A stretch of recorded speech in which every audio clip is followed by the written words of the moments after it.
let x equal to r cross r, define a relation r on x such that ordered pair a1 b1 is related to ordered pair a2 b2 if b1 is equal to b2।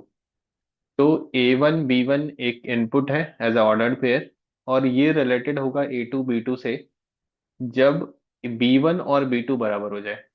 तो सिर्फ और सिर्फ restriction second part पे है कि b1 b2 के बराबर होने पे ये order pair a1 b1 related होगा दूसरे ऑर्डर पेयर a2 b2 से। a1 a2 में कोई रिलेशन नहीं है। Now we have two statement. पहला कि r एक इक्विवेलेंस रिलेशन है, ये जो रिलेशन डिफाइंड है वो एक इक्विवेलेंस रिलेशन है।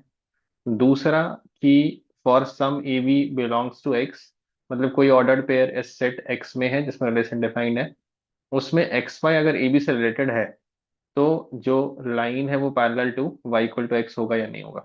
तो let's go one by one. Statement one, equivalence relation होने का क्या मतलब है? टाइप्स ऑफ रिलेशन तीनों टाइप्स रिफ्लेक्सिव, सिमेट्रिक और ट्रांजिटिव होनी चाहिए।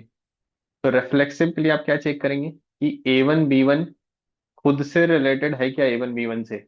तो उसके लिए बी वन को बी वन के बराबर होना चाहिए, तो हाँ ये है, रिफ्लेक्सिव हो गया।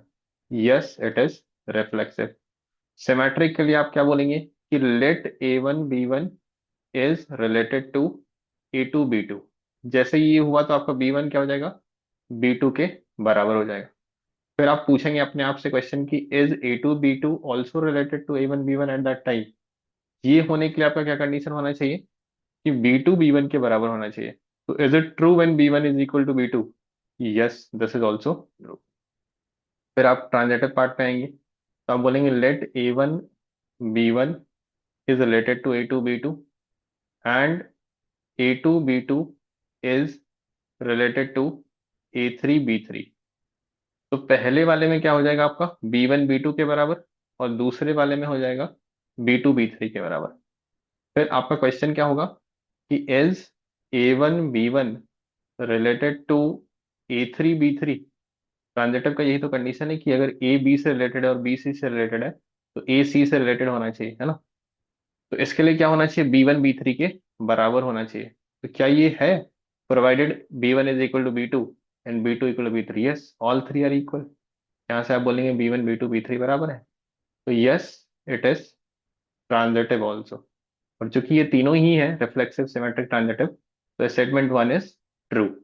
स्टेटमेंट वन ट्रू होने से आपका ये सही हो सकता है, ये सही हो सकता है, ये आपका, सॉरी, ये आपका गलत हो गया, दोनों फॉल्स हैं, ये गलत हो गया। ये सही हो सकता है और ये आपका सही अभी फिलहाल के लिए हो सकता है, बट ये गलत हो गया। अब स्टेटमेंट टू की तरफ चलिए। इसमें बोला जा रहा है कि X Y is related to A B. तो इससे क्या हो जाएगा? Y equal to B. Y equal to B कैसा लाइन होता है? एक आपका हॉरिजेंटल लाइन होता है। Y equal to constant is horizontal line जिसका स्लोप आपका क्या होता है? जीरो होता है। तो वो इस लाइन के पैरेलल कैसे हो सकता है? इसका स्लोप वन होगा, तो ये आपका फॉल्स स्टेटमेंट है। Second one is false. तो ये हो गया option B is the right answer. ये आपका आंसर गिवन है, ऑप्शन बी।